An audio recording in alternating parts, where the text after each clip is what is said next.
Assalamualaikum warahmatullahi wabarakatuh. Perkenalkan, nama saya Ahmad Jian Miftahul Busro, NIM 194011011009. Di sini saya dari kelompok 4 dari mata kuliah Metodologi Dakwah dengan tema Metode Dakwah bil Hikmah. Yang pertama, bab 1 pendahuluan.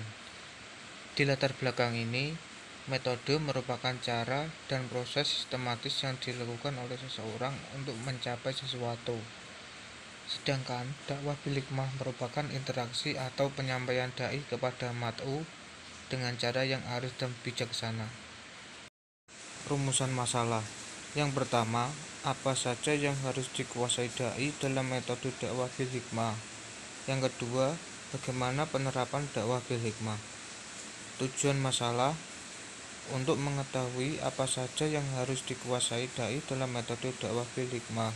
Yang kedua, untuk mengetahui bagaimana penerapan dakwah bil hikmah. Oke, sekarang bab 2 pembahasan.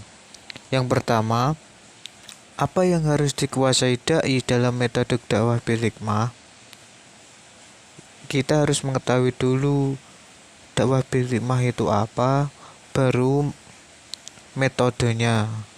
Nah, di sini metode dakwah bil hikmah merupakan salah satu prinsip metode dakwah yang sebagaimana tercantum dalam Quran Surat An-Nahl ayat 125.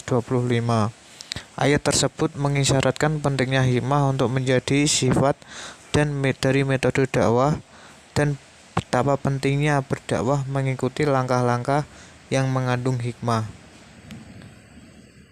Syed Khub mengemukakan bahwa dakwah dengan metode hikmah akan terwujud apabila memperhatikan 3 faktor. Yang pertama, kondisi dan situasi objek dakwah atau mat'u. Yang kedua, kadar atau ukuran materi dakwah yang digunakan agar mat'u tidak merasa terbebani. Yang ketiga, metode penyampaian materi dakwah dengan memuat variasi yang menarik dan menyejukkan yang sesuai dengan kondisi saat itu. Landasan metode dakwah bil hikmah.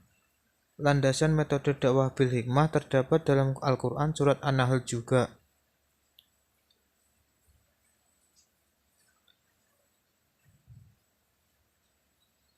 Hikmah dalam berdakwah dimulai dari tahap persiapan internal berupa rohiyah, fikriyah, dan jasadiyah, dan persiapan eksternal berupa metode dan strategi dakwah dengan keadaan objek dakwah.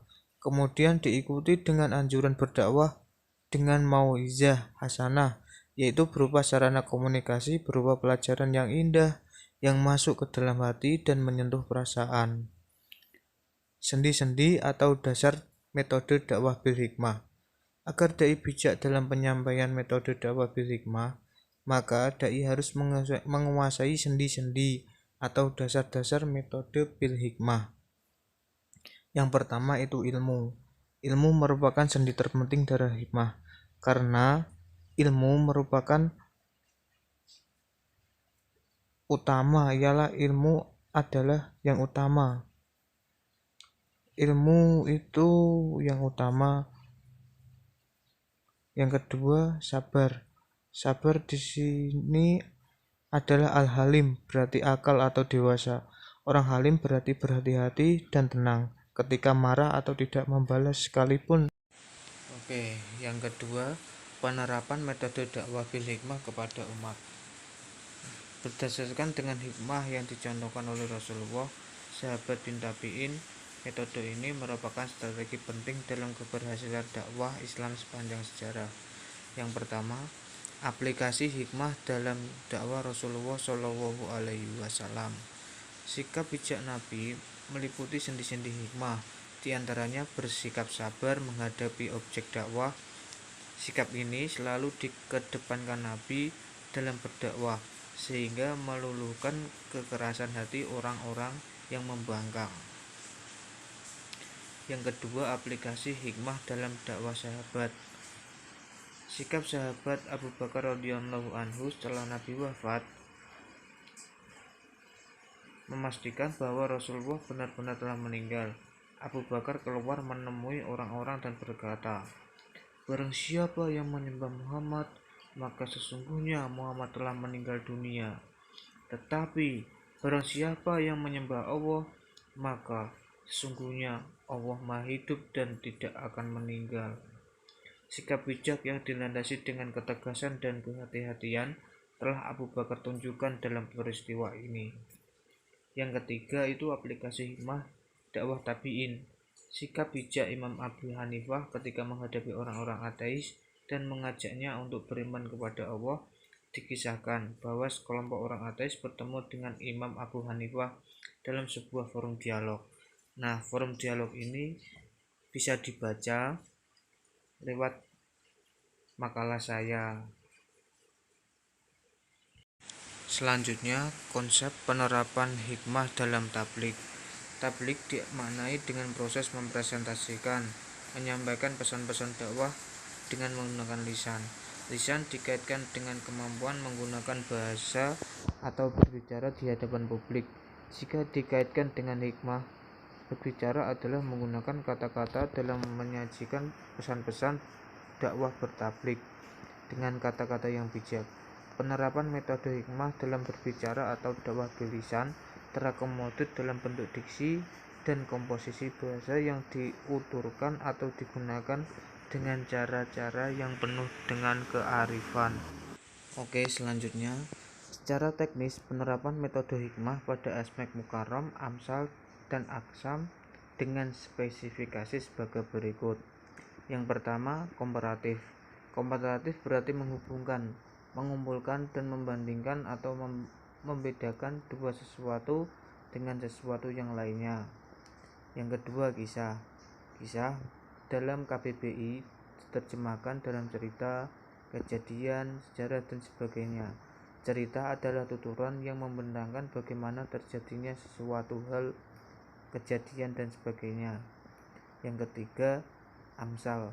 Amsal merupakan ungkapan yang berbentuk persamaan atau penggambaran yang terdapat dalam Al-Quran dengan gaya bahasa yang indah dan menarik dengan tujuan untuk mempermudah memahami dan meresapi tujuan dari kandungan Al-Quran.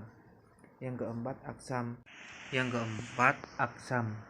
Penerapan aksam dalam tabligh yang merupakan bagian dari dakwah bilisan adalah untuk memberi isyarat kepada mubalik agar menyesuaikan uslub bahasa yang dipakai untuk masyarakat tertentu yang dalam ilmu ma'ani disebut Abdul Hamar al-Salah atau 3 macam pola penggunaan kalimat berita, yaitu ibtidak, talabi, dan ingkari.